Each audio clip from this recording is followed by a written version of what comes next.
I don't know how many of you have ever attended one of these sessions. We've done a number of them, including as a keynote here at Affiliate Summit. Ask Us Anything is actually an Ask Us Anything. There are slight rules. Don't ask us to solve the major website problem you have if it's specific to your website. We ask that you come up and talk to us later. If it is generally something that the audience would care about, that's what the question and answer period is all about. There are 3 of us on the panel. I myself am Bruce Clay. I run bruceclay.com. There's Stephen Spencer. Yep. And Dwayne Forrester. So we're going to have everybody do more of an introduction of themselves. The way we're going to do it, there's a microphone up here in the middle. Anybody who wants to ask a question, just go ahead and line up. We think it'll, 4 or 5 minutes a question. We'll get through them. If you run out of questions, then we'll start asking ourselves questions, things that are generally applicable to everybody. Between us, we've got something like 9 books. Over 50 years in the industry, we think we can handle most any question, and we'd be happy to have you just try to stump us. This is session 13A. Now, all of you have the evaluation forms that were handed out when you came in. We'll keep it simple. Right now, just circle 10s. Make it simple. We've done this in the past. It works beautifully. It works great. Everybody circles 10s. We all win. We all win. And we deliver. We deliver the goods, too. We deliver. So, and by the way, we are all very good friends, and you're going to find us doing exactly this. We're going to kid each other. We're going to have fun up here. Dwayne, introduce yourself. Hi, guys. Dwayne Forrester. Let's see, quick rundown. Used to work at Caesars Palace, moved into sports betting, wrote a book, was hired by Microsoft, ran SEO there, launched Webmaster Tools in 2012 for Bing, left there, was working with Bruce for about a year, and will be starting with a new company at the end of this month. That's me. And it's a secret. Yeah, we haven't me. No, we haven't announced it yet. There's a PR thing. His wife knows. There's a PR, and the company knows. But, Okay. So I'm Stephen Spencer. I have a few books under my belt. They're O'Reilly books. Who's a fan of O'Reilly? Yeah. Oh, come on. So this is the easy one. This is 72 pages. Google Power Search, how to find anything in Google. Like confidential business plans, Forrester research reports that cost thousands of dollars. I've even found credit card number files with the actual expiration dates and everything. I didn't teach you how to do that in the book, by the way. This is social e-commerce, which is how to drive sales through social media. And this beast, this is the Bible on SEO. Look at that, 1,000 pages. You could hurt somebody with this book. 3rd edition, and the 3rd edition came out in September of 2015, so it's still pretty current. There's just a few things missing, like AMP and RankBrain and a few tools and things, but it's still very current. And I'm going to give some books away. So if you have an amazing tweet that you want to share with the world from this session, go ahead and tweet that, and the best tweets will get a book. And who wants a book right now? Like you don't want the book. Like enough to actually come up and get it? You don't want. Like, you have seriously? to carry this home. Like, I don't even know if I should give this to you, Oscar, because you blog walked about really internet slow. marketing and but business. There you go. Early bird gets the worm. I mean, you get like, what? Get a book? Sit in front. Sit in front. See, now the joke's on you because he doesn't have to pack that home now. Right. The 6-pound book. That book is very good for reading just before you want to go to sleep. Yeah. My friend Amy Africa says that it's better than Ambien. I'll take it as a compliment. I'm not sure if it's one. And I have 2 podcasts you must subscribe to. So I almost forgot those. There's the Optimized Geek and Marketing Speak. So the Optimized Geek is not an SEO podcast, even though it sounds like one. It's a biohacking and life hacking podcast. Who's heard of the Bulletproof Diet or Bulletproof Coffee? Dave Asprey, anyone? Yeah, he's awesome. I've had him on my show. I've had Dr. Daniel Amen, who wrote Change Your Brain, Change Your Life. I've had Byron Katie, huge self-help guru, some really amazing guests. I've had Tim Ferriss, let's see, David Allen, who wrote Getting Things Done. Some great, great guests. So if you want to jot that down, The Optimized Geek, or you can just come and get a podcast card to remind you after the session. And then the other one is Marketing Speak, which is also amazing. I've had some incredible guests on, like Jay Abraham, Dan Kennedy, like the godfather of copywriting, and a whole bunch of really great folks who've spoken here. In fact, the organizer of this conference, Sean Collins, has been one of my guests. So that's another one, Marketing Speak. All right. Okay, I'm Bruce Clay. I have a website which is bruceclay.com, which sort of makes it a little bit easier for you to remember. I started doing SEO in January of 1996 as a pure play SEO company. I've been given credit, depends on who you talk to, for inventing the term search engine optimization. I wrote a book, not quite as big as his. It was bigger when I did the first edition, but he had to pass me. It is Search Engine Optimization All-in-One for Dummies by Wiley. So it's a tabletop kind of a book, hopefully helps you. Tabletop book? Tabletop. Yeah, you keep it on your... Like a coffee table book? It's a little bit bigger than that. But it's a reference book, and so that helps. I have offices on 5 continents. We do SEO, PPC kind of stuff. So any questions that sort of bridge over, we should be able to answer up here. So does anybody have a question? You have to line up sure? the mic. Anyone? Come on, we're ready for you. Okay, the rest of you get ready, because this one might suck. Get ready. We don't know. I have 2 questions, but I think they're related. I'd like to hear your opinion.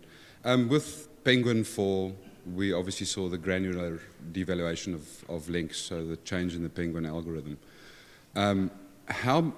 Seems to be a school of thought, and we support this, that Google has introduced as part of the Penguin 4 algorithm more of a filter, or a more important filter on topical relevance of the location of links. So I'd like to hear your opinion on that. So there's some SEOs that seem to think, I'm talking about published SEOs, that seem to think, no, it's just kind of doing what it used to do, but now it's doing it at an individual link and page level. There's some that think that it's actually going deeper. It's actually evaluating the topical relevance of where the link is actually located, the content, the theme of the website, etc. The second part of my question is, do you believe that there is any link between that, if you accept that hypothesis, and RankBrain? Okay, so I'll start. On your first question, you're absolutely right. Google has added to the algorithm the capability to determine that your inbound links are inorganic. In other words, the site that links to you is not about the same thing you're about. So it's theme-based from the sending side. And that was really to fight a lot of spam sites that would just publish blogs of any kind and link to you. Each blog, while it may be contextually relevant, in aggregate across the site, they were all little islands. And the way to fight that, obviously, is to make the site that links to you themed to be similar to yours. And also, your site has to be a little bit more themed. It's more of a site-wide analysis than a page analysis. So that's the first part. RankBrain is really more of a, to me, it seems to be more of a content-centric thing. It's trying to figure out what you're about. Well, it's the official line from Google is that it's all about the query, analyzing the query. But machine learning is going to take over all aspects of Google in their determination of what search results should get to the top and which ones should get buried. It's not just about the topical relevance of the link, it's about the geolocation and a bunch of other aspects, the location on the page. So if you are trying to rank in Las Vegas, you want to get local links from Las Vegas, Convention Visitors Bureau, the Better Business, or not, the Tourism Bureau, all that sort of stuff that is local to your city. Let's see, what else do I want to mention about it? So if you think about topical relevance in terms of entities and topical neighborhoods. There's a really amazing tool that it just is coming out from Search Metrics. It's a topic explorer. So this is going to be really handy for you to do your keyword research, or more topic research, I guess I'd call it. And then you can even use their content evaluation tool, paste in an existing article that you wrote, or write an article inside their content editor, and it will tell you if you hit those topics adequately or not. It's an amazing tool. You can zoom in on certain topics and blow those out and see subtopics. You can add topics to your topic list and so forth. So that's the Topic Explorer from Search Metrics. It's part of their content suite that is brand new. I think it might still be in private beta, but it's due to be released very soon. So I'm going to second that. I actually saw a preview of the Search Metrics tool back in October, or late September. It's fabulous. Does a very good job of this. So a couple of things that are kind of rolled into this. The concept of inbound link context, which is essentially what Penguin's dealing with. Google has been saying for years that they were capable of doing this, and finally, with this update, they are now capable of doing this, having that granular definition of what local for a link means. It may mean local as in within a community, within a city, within a region, zip code, whatever. It could mean within a neighborhood online, so a vertical, a section of a vertical, this kind of idea. So that's essentially what they've progressed to. They've progressed to what they claim to have been able to do and wanted to do. They're now factually there and able to do that, which is why we see differences. It does make it very hard to chase links then, because that broad spray and pray approach just doesn't work anymore. You have to be good with this. The other thing about this is RankBrain, and yeah, by its very default, this kind of stuff is a part of RankBrain, but let's not get too confused by this. RankBrain is just a now fancy term for redefining the black box that's always existed at Google. Because prior to that, we had the black box of, you won't tell us what the algorithm is, you won't tell us what the pieces are that we should be looking at. Then we figured out some stuff on our own, things like content, things like quality, and then Google came out and said, oh, the three most important things are content, quality, and RankBrain. Okay, well, what's in RankBrain? Oh, sorry, can't tell you that. Well, they don't even know what's in it. And that's part of the problem now, is it has gotten smart enough that if you kidnap the engineers, kidnapped all the engineers, they wouldn't be able to answer the question for you. At best, you might be able to recreate the earliest version of it with those human beings now. So yeah, it's in there. And ultimately, I know Google and Bing, having been there, they kind of want to get to that point where it's all algorithmic, where it's all trust the machines, and they generally do a good job. I don't know, has anyone here watched the NFL? The what? What's that? Yeah, sorry, National Football League, Stefan. That national okay. pastime that people enjoy. Bing has a prediction feature in there, which pissed me off last weekend because my Seahawks lost, and that's what we're kind of using these technologies for, right? Is how can we actually mine the data and come up with information that we think is relevant to a coming step in the searcher's journey, and that's what RankBrain, like Bruce had kind of alluded to there, that's what RankBrain's job is. It's less about, hey, let's manage all these signals and then give you something. It's more about, let's manage you all and then create a series of individual signals and then give you what is much closer to each of you. I just wish they'd apply it to what they're recommending to me on YouTube, because it's like way off the map. Yeah, way off.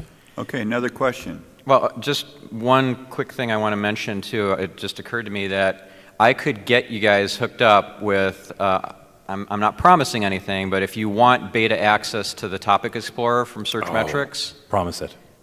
I'm not going to promise it, but I will make the introduction and I'll make the recommendation. So give me a business card at the end and write Search Metrics on the front or back, and I will make that intro. And they have hooked up some of my previous session attendees with beta access. Okay, now another question. Anybody? I know there's questions out there. You guys know you're at a Q&A session, right? Mm-hmm. This is a Q&A session. You're Somebody's allowed coming. to actually ask questions. All right. We should have a mic runner Here so we that you go. guys don't have to get up. I've been blogging for 7 years, and 99% of my traffic's come from social. I know. We're trying to get into SEO. SEO is our goal for 2017. There's so many agencies out there to help us. There's so many people promising this and promising that. What would you recommend, like the top 3 things that we need to look for SEO, for someone to help us? Oh, that's a great question. First thing is honesty. So I have this thing called the honesty test, where actually I can't claim ownership of it. A friend of mine came up with it. So it's a really brilliant idea. So in the interview process, you ask them a pretty innocuous question and say, so in order to do this job well, so if we do hire you, what would you think the most important quality or attribute would be to do this job well? Would it be attention to detail? Would it be honesty?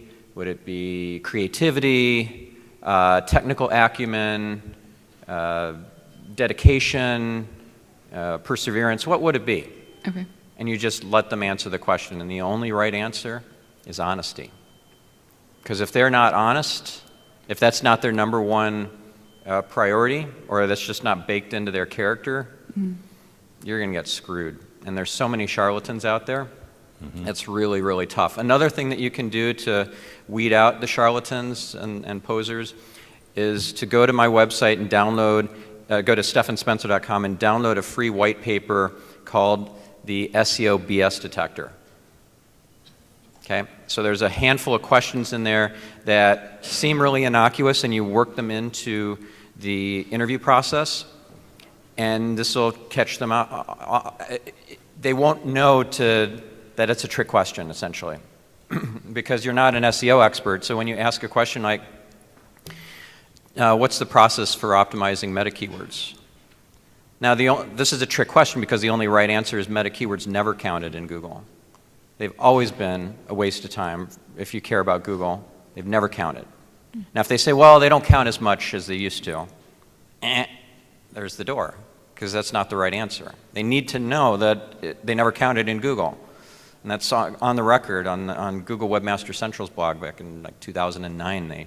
And you said that's found on your site? So that's on my site. So it's called the SEO BS Detector, and it's on stephenspencer.com under the resources section, resources white paper. So that is really helpful. And then also there's an SEO hiring blueprint that will be quite helpful. That's another white paper in the same area on my site. And that has a 7-step process for hiring, for screening, hiring, onboarding, whether it's a contractor or an agency or an employee. It's applicable. So that's my recommendation. So I'm going to try it. I'm going to take a different stance. Everything you just said I agree with. The problem is when we have people come to us, we're commonly their 3rd or 4th SEO agency. That happens a lot. And what happens is you hear promises. If anybody talks to you and says the word promise, I promise you ranking, run. If they say the way we're going to get you ranking is we're going to buy links for you or anything that's a known spam tactic, run. My opinion is if they come to you and say, and we're cheap because we're offshore, run. All of those things have a tendency to diminish the ability for them to communicate, to be able to support you, to understand your community. You want people that are actually able to do it. The right SEO company sells value. They don't sell rankings. Rankings aren't a good measure of success for SEOs in general. Everybody should care that your business is prospering. That's the partnership of a true SEO company. I put in a request already this morning for your business. I haven't gotten to your 2 sites, but just 5 minutes ago I just put in a request for a consult on your site. So you might want to stick around after the session then, Yeah. talk with them. Okay. And then I have one other question. And maybe this is in search metrics. I'm not sure that technology, but what is the best site that you recommend for finding long tail keywords? Do you have access to your server logs? No. You need access to your server logs? Yeah. And Get that. honestly, like, I'm at Parrot and I feel like such an idiot because I don't know SEO, but talk to me about Facebook. Like, we all have our strengths and our weaknesses. And SEO, I'll just come out and say, I don't know. I don't know about it. I'm actually going to roll back to your first question. No one is going to take a more vested interest in your business and your success than you. Correct. So a part of this is you learning some basic things. I mean, these guys have great opportunities, great resources. I started my journey in all of this because I didn't want to have to pay anyone. And here I am 20 years later, and I'm the one being paid. Now, for the record, I don't offer these services, nor will I be in my next career step at the end of the month. But I've spent a lot of time. I founded the in-house committee with Sembo, so I am very well connected to everyone who runs in-house search groups for all of the major brands, all the large companies in the world. I know what it takes to build teams of SEOs. I've built them and trained them myself. A couple of things stand out to me. One, you have to learn some stuff. There's no question. Yes. You never hand your future success over to someone else who talked their way through your request for proposal process. Honesty, absolutely. And I will say this, having worked beside Bruce and having known him for a long time, honesty is the number one answer. I've seen it in action there. It's part of the reason when I left Microsoft that I chose to join Bruce Clay. It's because I know there's an ethical standard. I could also say the same thing for Stefan, because he is a friend. Yeah, I left you hanging, I know. But there does come a point here where price starts to play a role in this, right? This is a skilled area, and the people who actually know what they're doing do command a price. I'm not saying you can't find good value at lower price points, lower being relative to everyone's budgets, obviously. But do not move forward with something because you feel desperate and it fits your budget. That is a dangerous combination of hope, and hope is not a business model. Agreed. Right? Agreed. So I will, if you want to reach out to me on Twitter, I can answer questions for you. I can look at people and see whether it's real. I know a lot of people as well, so I certainly don't mind supporting folks in that way as well. Yeah, likewise for me too. Yeah, I mean, it's one of those things. We're here, we're a resource, we're making ourselves available, use that. One of the things that I used to do when I was looking to hire a company to do this in my startup days was I created an interview just like I would for an employee, but I interviewed the company and I went through a list of things. Then they actually had to give me past businesses that they felt confident would give a recommendation. And then I had to do the legwork to talk to at least 3 of those companies. And I'd have various questions for them. It doesn't really matter because there's only one question you want to ask that company. Knowing what you know today of that service provider, would you hire them again to do the same work? And if the answer is anything other than an instant yes, there's a problem. Something is not working. And 9 times out of 10, it was okay, but it wasn't that great. It wasn't what I hoped for. And that could be the expectations were out of whack. Or it could be that, these people tried everything they knew, which was limited, and it didn't move the needle, and everybody drifted apart. That happens frequently as well. And get not just recommendation or referrals from the company of who to talk to, but go to their website and find client logos and contact them. Okay. Because they're going to give you the very best referrals, Yeah. not the ones that kind of went sideways. One of the things that I think applies to everybody in SEO, especially do-it-yourself SEO, there's a couple of levels. There's you think you know SEO, so you only want tools. There's the I know I don't know SEO, so you want training. And then there's I'm capable, but I can't answer the tough questions. And that seems to be somewhat of a consistent thing. In our company, we offer tools, and we actually have a 3-day and a 5-day training course to train people up on what SEO is. Because if you cannot speak the language to your SEO company, they're gonna snow you. You have to really do it. Read the books, or somehow study enough to be dangerous, at least, if you're talking to an SEO company. Yeah, take some training online. Like I have a 10-hour course on SEO auditing your own site, like do it yourself. And you don't have to do it yourself, but you'll know the right questions to ask. Like you asked the question about which tools should I use for long-tail keyword research. There's some amazing tools out there, like some of them are even free, like Answer the Public, which will tell you questions that people ask. So you can try and answer those questions with really great content and maybe even get a featured snippet, which is position 0. It's another topic we should talk about at some point in this session. Yeah, so SEMrush, the Topic Explorer from Searchmetrics. There's so many amazing tools out there that are not common knowledge, and they're not the Google AdWords Keyword Planner, which is so problematic. There's a really great post on the Moz blog about how bad the Keyword Explorer, or the Keyword Planner is from Google.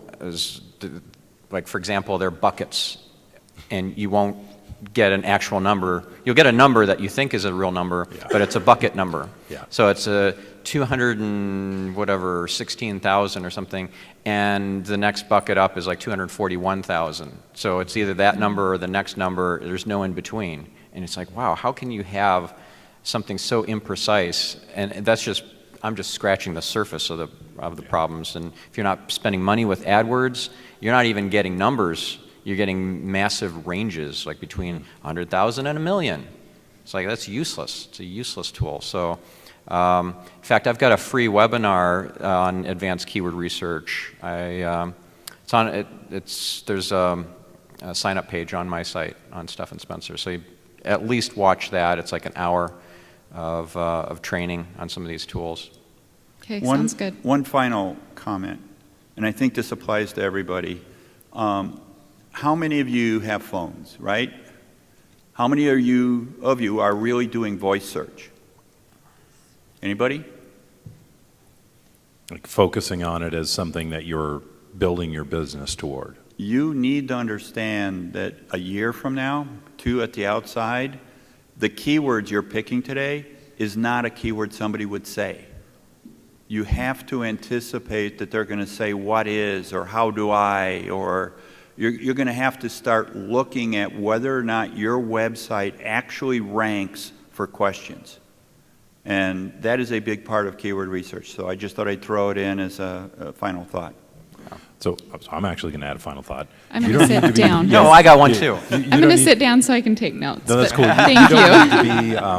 You don't need to be an expert in any of these topics, because I'm sure a lot of you feel this way. It's like, hey, I'm not really strong in SEO, but I know I need to learn more. When you're approaching a service provider, the only thing you really need to know are what your goals and metrics are, what the focus for your business is. You need to know very firm things about your business, like exactly who your client is and who your customer is, who your target market is. You never want them defining that for you. They can help you refine it if they're working with you, but you want to look for a company that can do more for you than just one thing. So can they do content? Can they give you guidance on pay-per-click? Can they give you guidance on organic? Can they give you guidance on technical aspects of things? Can they pinch hit and actually write for you? All of these different factors, because you need to apply this across various areas. So just take 1 or 2 of those areas and get yourself some basic education in that, so that when you come in and start asking those questions, you have a clear question and you have clearly a correct answer that you know and trust for that question. And then you see what their answer is for the question, because that will help you understand whether they have a strength in the area or if they're just trying to snow you. Well, the problem with that is, the jack of all trades is a master of none. So for, what was it, 16 years, 15 years, I ran Net Concepts. That was an SEO agency. We were not a paid search agency, because it is such a different set of skills. If you spread yourself too thin, you cannot be an expert in all the different areas. So I know a lot about paid search, but I don't manage paid search campaigns, and I'm never going to do that myself. I'm an SEO, and if you try to hire an agency that's supposedly expert on all that stuff, first of all, you're going to get a bait and switch. Some guru is going to sell you. That's not true, Stephan. Oh, it totally happens, right? So I ran operations at Bruce Clay. No, but there's expertise in every one of those areas. The owner or the thought leader is the one who's going to talk to you and get you all excited, and they're going to really blow you away, right?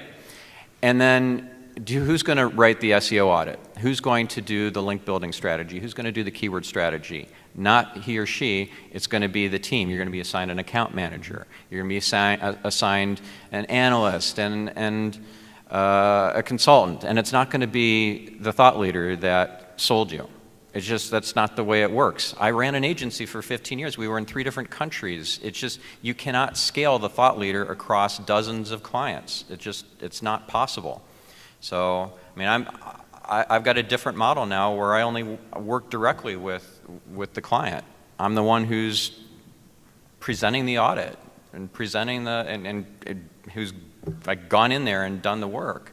So, you can't scale that. Like I can only do like 5 clients at a time, but that's I think an ideal sort of situation. And if like when I hire expertise, whether it's Facebook advertising or paid search or whatever, I want the subject matter expert, and I want that person to be the one doing the work. And so I'll use a bunch of different point resources, and I'll assemble a team. But they're all contractors.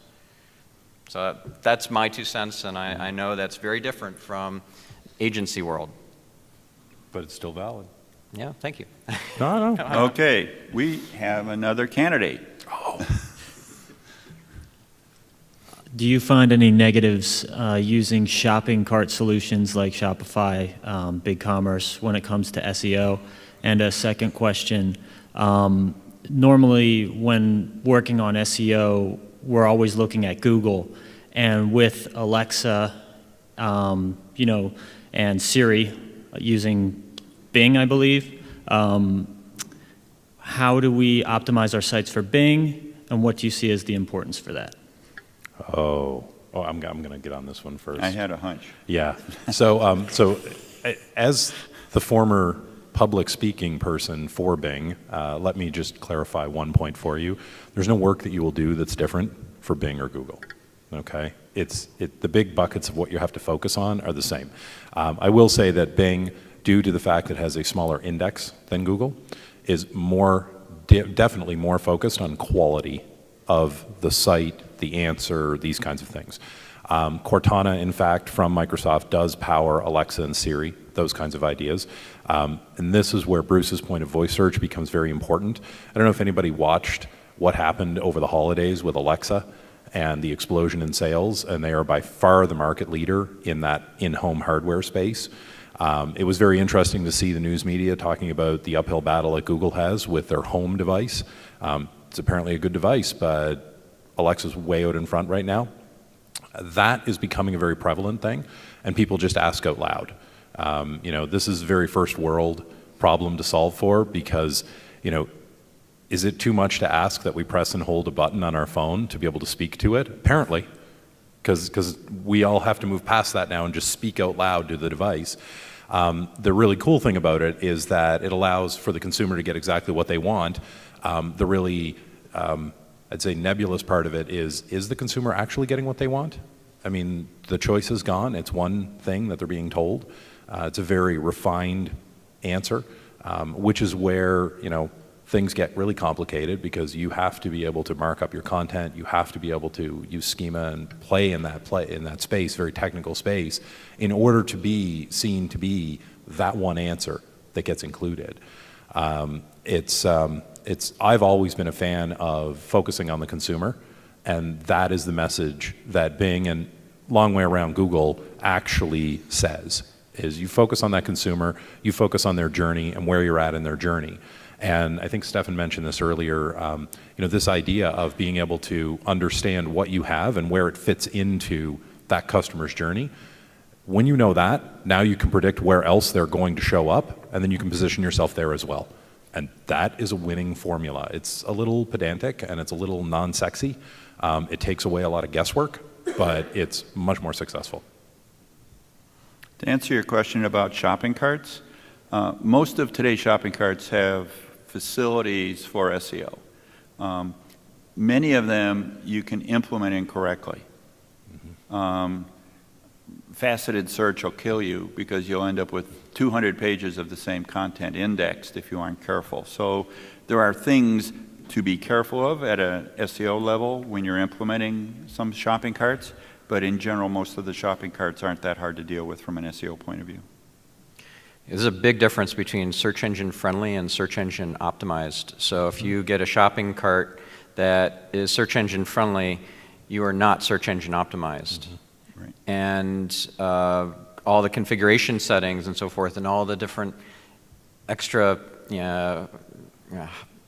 extra options that you can pay for, like search-friendly URL plugin or option or whatever. Like, seriously, you have to pay for that? That's crazy. So just buyer beware.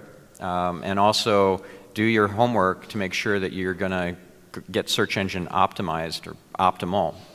Because search engine friendly just means you're not repelling the spiders. It means it's Googlebot's crawlable. not having a freak out attack looking at your site and saying, wow, there are no edges to this site. It's like, it seems like I can go on forever. Like maybe it's misconfigured and you're serving up a 200 status code instead of a 404, and it still says, sorry, this isn't here or whatever, we're out of stock or whatever, but it's not a 404, and Google doesn't trust your site because it doesn't see an edge to it. It just goes on forever. So it could be a configuration error, it could be just this shopping cart is not built by SEO experts, and that happens a lot.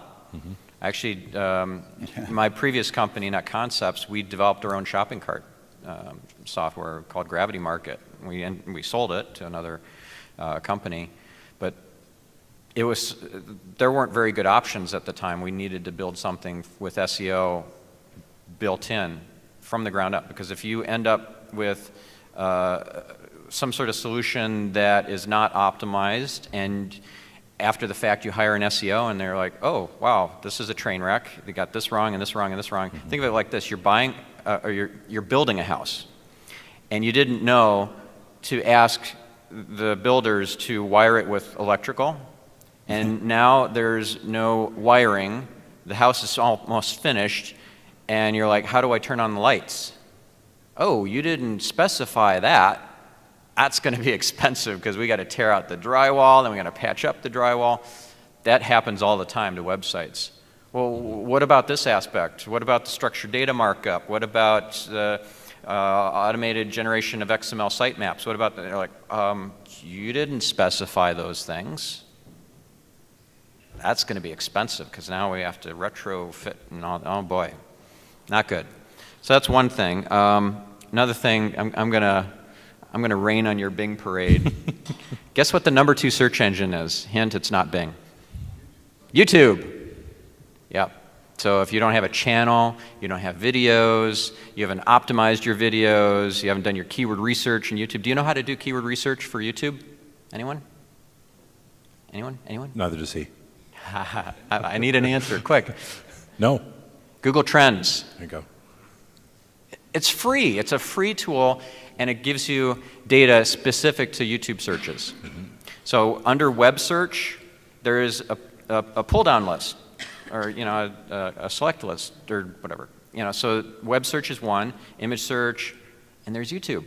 So select that, and then do your keyword searches. Now, Google Trends is not a perfect keyword research tool because you're not getting real numbers, you're getting percentages, which is kind of useless. But you can compare two keywords to each other and say, wow, this one really sucks in YouTube. Nobody's searching for that versus this other one. So that's really awesome. There's so much we could talk about with regards to YouTube. So just bear that in mind. Do not neglect YouTube. If you're putting all this energy to Bing and you're not thinking about YouTube, you're missing it.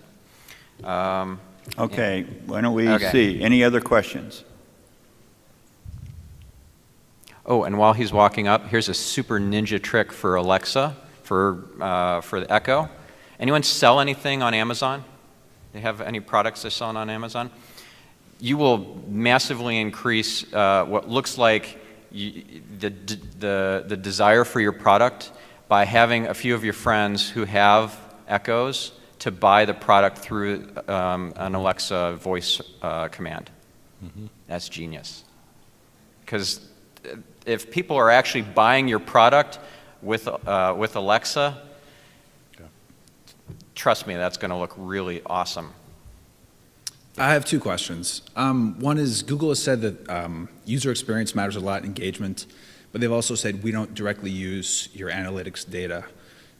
Do you believe them? Because it seems like that'd be a good source of engagement metrics. And my other question is, are there any link building strategies that you are seeing a lot of success with? Okay, the answer to the first one is no. Everybody's good with that, right? You understand? No. What? Say what you mean what you say. The problem with, okay, I'm going to start with the link building, and you guys can take the rest. Link building has always been problematic. According to Google, if you get a link, it should be somewhat of a surprise to you. You shouldn't have planned for the link. Oh, you shouldn't have. Oh, I'm so grateful. Thank you. I had no idea it was coming. Yeah. But in theory, everybody arranges their own links. They promote their own content. They try to get people to document what's going on or promote their blog post or their website. So in general, what we typically believe is that the link should be earned. And that's just a complex way of saying write stuff worth linking to and then tell the right people about it. But don't go out and buy links, and don't go out and try to do your blog post footer comment things with a link in it, or things like that are just way old. Nobody's going to do that anymore. So, but what about private blog networks? Yeah, PBNs, those are the hottest thing, right? I'll wade in a little bit on the first part of this. I wouldn't assume that Google uses your Google Analytics data as an indication of very much, because that data is often inaccurate when you get it. So it's not like they would feed themselves inaccurate data points. So no. Now, they do accurately see the data related to you versus their own system of tracking, and they see it before you see it. So they see it raw, and then it helps to understand how the engines generally work. Like, it's a series of networked services in the back end of a search engine. So that raw data that comes in, all of those services like Google Trends, the AdWord Planner, the Google Search Console, all of these services would then apply to that raw data feed to take the pieces of it they need to use in tools that they show the data to consumers. Okay, so analytics would be a customer of the raw internal data feed from Google. And the version of the data that they are allowed to show would be sanitized. Now, generally, it's pretty close because we're talking about a relatively secure space. You're logged in, it is you, you're verified, therefore they can show you what's relevant to you. Except there are times when Google will want you to be taking actions, so the data may be skewed a bit. Witness Google AdWords planning and the tools that they have in there. They very clearly want you to give them your money, and then they'll give you something that you think is valuable. It's really not. It's a bit of a red herring. But the advertising works, so there's still a bit of a quid pro quo there. And so they will also get data from other sources because Google is a domain name registrar. Has anyone put up a website and noticed that almost instantly it's been indexed by Google? And you can search it, and you were like, shit, I was going to do some testing on that, and now it's in there. It's because they see the domain name changes in the background. As a domain name registrar, they have access to all of that data. They see it instantly. So as soon as the domain is registered, they're watching. They're constantly pinging to see what goes live. The instant something goes live, it's immediately put in the index. And if it's a crap experience, well, you're judged on that. So be very careful with that. So put a robots.txt disallow up immediately. That won't stop them.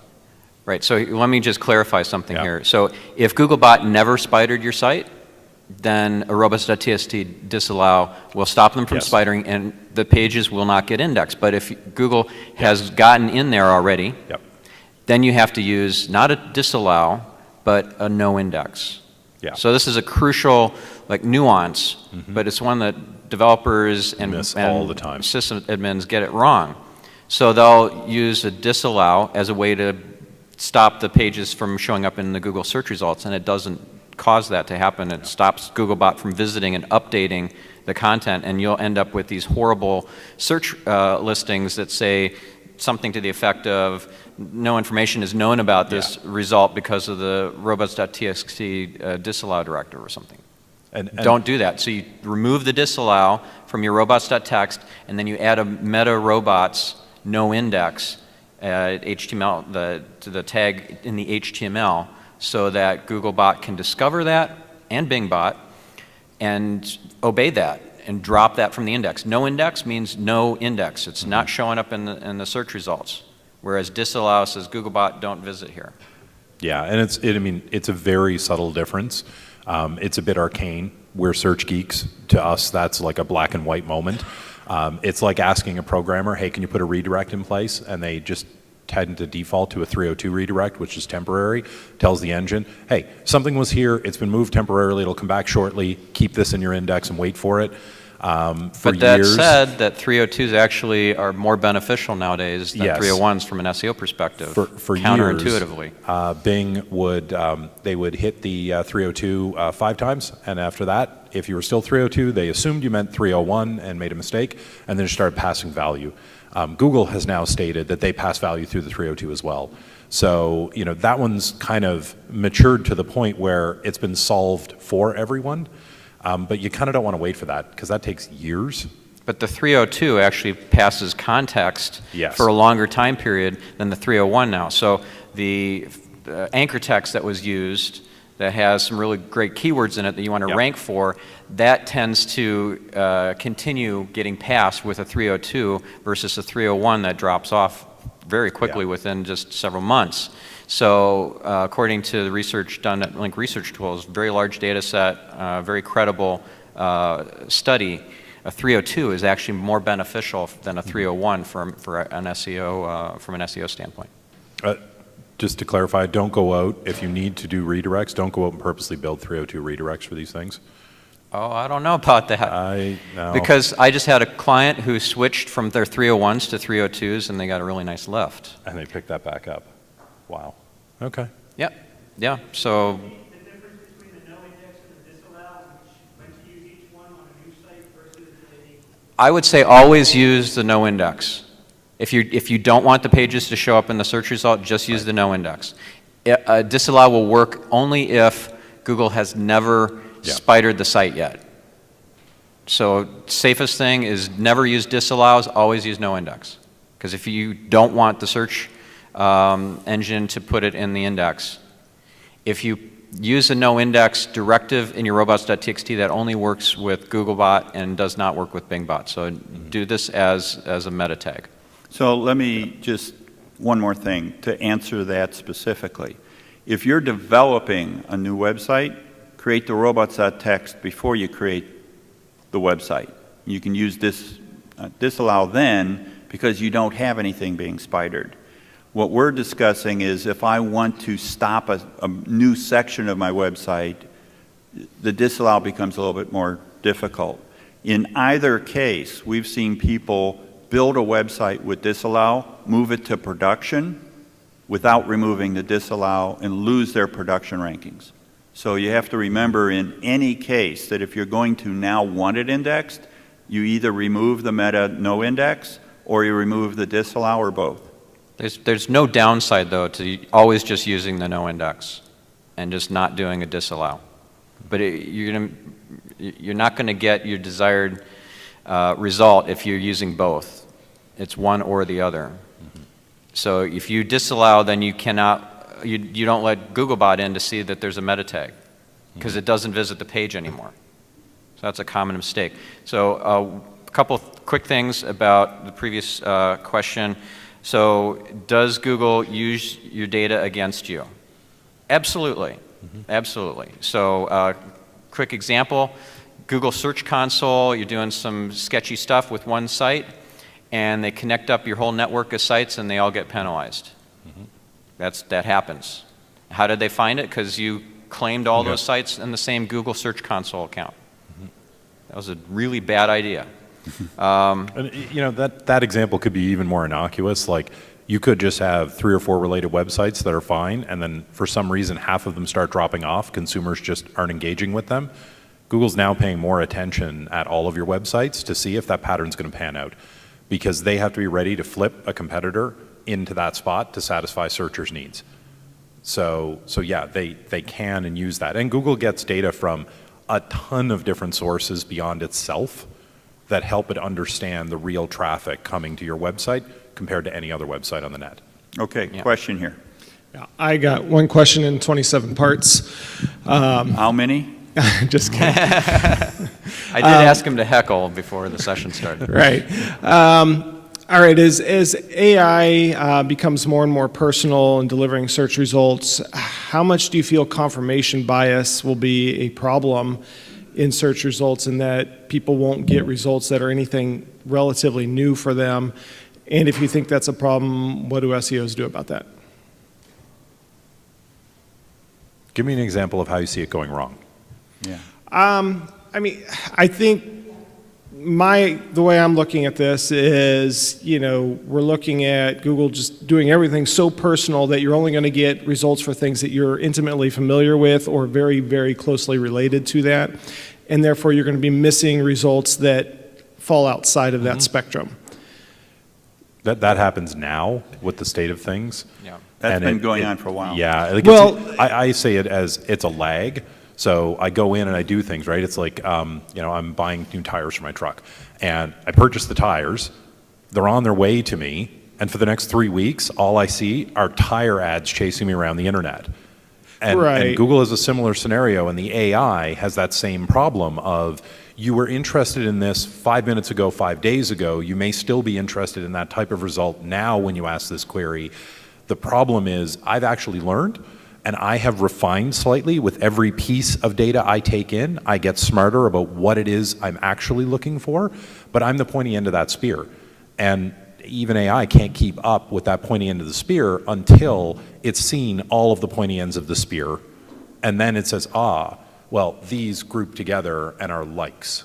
And therefore, I can skew in this direction and see how they respond to that. Let me give an example. If you search for hammer, everybody knows what a hammer is? A hammer? The number 1 result is the Arm & Hammer Art Museum at UCLA. The number 2 result is a vitamin. Number 3 result is a bowling ball. And the number 4 result is MC Hammer. Thank God. I was right? getting culturally worried for a second there. Well, if it wasn't MC Hammer, none of them would be tools. But oh, come on. But come on. Okay. Anyone who can build a good tweet out of that, you get one of Stefan's books. You can't touch this. Anyhow, the issue is if I had searched for pliers, equipment, tools, screwdriver, and then hammer, it would always be right. I wouldn't get anything other than the kind of hammer I wanted. So web history has been here for about 9 years, maybe longer. Yeah. And like search for dolphins, and if you were searching for, I don't know, Steelers or something beforehand, you're going to get a very different search result than if you were searching for whales. Right. Well, and I'm not necessarily talking about the type of results. I'm talking about the actual specific sites that you're going to get that fit within the type of results that you're looking for, where confirmation like, well, you've seen these sites before, so we're going to deliver those sites again, versus these sites, which might equally match your query. You haven't been familiar with them, so therefore... Yeah, I think that's a real risk. I think it's a real risk. It's like the filter bubble that you experience with Facebook. It's going to get worse before it gets better. So what do SEOs do about that, if that becomes worse? Build great content. It's going to become worse because we've seen a version of that previous to the AI in RankBrain, where they were kind of guessing at what it was, and if you engaged with something, then they took you down that path. And then you were unaware of what the other path really looked like. And the way around that was to clear all your cache, clear all your filters, reset everything, and then all of a sudden, everything looked a little bit different in your search results. You'd see some things in there that weren't quite there, but were related. The AI's learning curve on that will be much faster than an algorithm and how it would approach that filtering. But it is going to get a little bit worse before it gets better. We talk about AI. By the way, we got 5 minutes left. Okay, so I'll be brief on this. It's worth researching the 3 levels of artificial intelligence and what that actually means. You know, when an AI starts off, it generally has the cognitive ability of a, I think, 2 or 3-year-old. You know, in the hierarchy of organisms, that's pretty advanced. But, you know, that 2-year-old still needs to know what a hot stove means. And they will learn that by touching the hot stove. And that's kind of where we're probably at an 8 or 9-year-old level at this point with the AI and RankBrain. You know, we saw a year and a half ago where the search results sucked. That was the 2-year-old AI doing what it needed to do to learn. It's learned very quickly. The results are more refined now. That will continue that curve. Will it ever get ahead of where it needs to be? Doubtful, because the human mind is so far advanced in its ability to connect dots that are relevant to you, the individual, at that moment, and not share that externally. Nothing can keep up with that. Okay, so we're going to take your question, but I want to only make half an of it. announcement. That's fine. We're almost out of time. All of us would be happy to follow up with you. Take a business card, write your question on the back, bring it up. We have plenty of information to send out, plenty of answers. You can come up and rush the stage afterwards. You can do whatever you need, because right behind us is this little thing called, what, a keynote? Yeah. Nobody goes to those. And if you wanted a book and you didn't get one yet, only Oscar got one yet. Who wants a free book? See, you I'd guys like haven't one. learned yet. Okay, so you don't have to rush the stage for that. I'm going to give everybody a free book. Everybody in the room. Yep. I know, it's like an Oprah moment. So here's the URL you're going to write down. It's a free electronic copy, and you can pick which of the 3 books you want. So you don't have to get The Art of SEO if you don't want a heavy Pick read. the big one. Okay, so go to stephenspencer.com/free book, and the code you're going to use is ASW17, all caps. Okay, so stephenspencer.com, that's STEPHAN, Spencer with a C, .com/free book, and then ASW17 in all caps. Okay, everybody got that? So enjoy the book, and now you got to read it. Okay. Okay, question.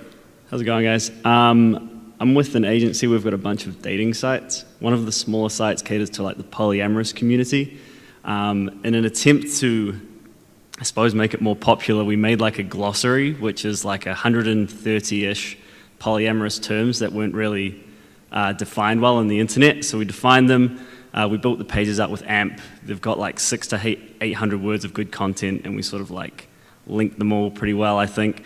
Are they all on one glossary page, or are they each definition on a separate page? Each definition on a Okay, separate great. page. And so on a few of the terms now, it's been up for like 6 months, and we are the like Google's preferred definition for X polyamorous term. It's openminded.com, if anyone's curious.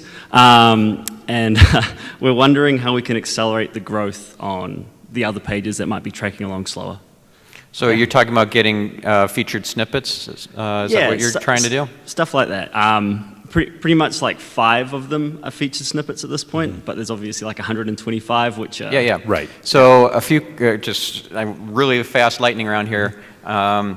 First of all, you want to try and get as high a click-through rate as possible, because you could be number 10 and take the featured snippet, which is position 0, if you have an extraordinarily high click-through rate for a number 10 result.